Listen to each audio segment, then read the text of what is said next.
We know a remote farm in Lincolnshire where Miss Buckley lives.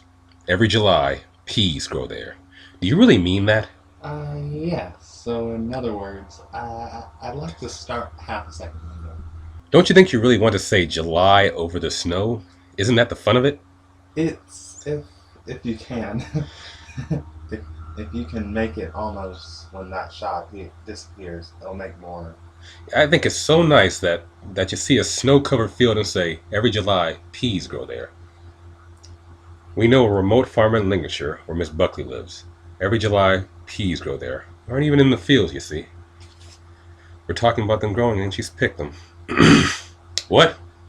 In July. I don't understand you then. When must what must be over for July?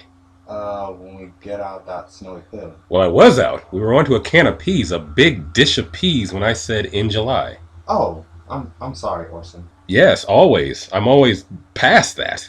You are? Yes, that's about where I say in July. Can you emphasize a bit in July? Why? That doesn't make any sense. Sorry, there's no known way of saying an English sentence in which you begin a sentence with in and emphasize it. Give me a jury and show me how you can say in July, and I'll go down on you. That's just idiotic, if you'll forgive me by saying so. I just don't get it. That's just stupid. In July. I'd love to know how you emphasize in July. Impossible. Meaningless. I think all they were thinking about was that they didn't want to. He isn't thinking. Orson, can we just do one last time? Yeah. And it was my fault. I should have said in July. If you could leave every July. You didn't say it, he said it. I said every July. Your friend. Every July? So after this shot. No, you don't really mean every July. It is, but it. But that's bad copy. It's in July. Of course it's every July. There's too much directing around here. Norway. Fish finger nor Findus, Norway. We know a certain fjord in Norway, near where the cod gather in great shoals. There Jan shit. A fraction more on that shoals thing, because you wrote it round very nicely. Yeah, roll it around and I have no more time. You don't know what I'm up against. Because it's full of things that are correct because they're grammatical, but they're tough on the ear, you see. This is a very wearying one. It's unpleasant to read. Unrewarding. Because Findus frees the cod at sea and then add a crumb crisp coating. Ah, that's tough. Crumb crisp coating. I think no, because of the way it's written, you need to break it up because it's not as conversationally written. What? Take crumb out. That's the word. Take crumb out. Good.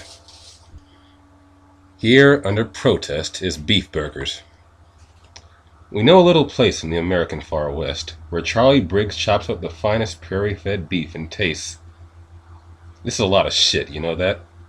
You want one more? I do. Actually, More on buck beef? you missed the first beef. Actually, completely. What do you mean, missed it? You're emphasizing prairie fed. But you can't emphasize beef. That's like he's wanting me to emphasize in before July. Come on, fellas, you're losing your heads. I wouldn't direct any living actor like this in Shakespeare. Will you do this? It's impossible. Orson, you did 6 last year, and by far and away the best. And I know the reason The right reading for this is the one I'm giving it. for the moment. I spent 20 times more for you people than any other commercial I've ever made. You are such pests. Now, what is it you want? Now, I think. In your depths of your ignorance, what is it you want? Whatever it is you want, I can't deliver because I just don't see it.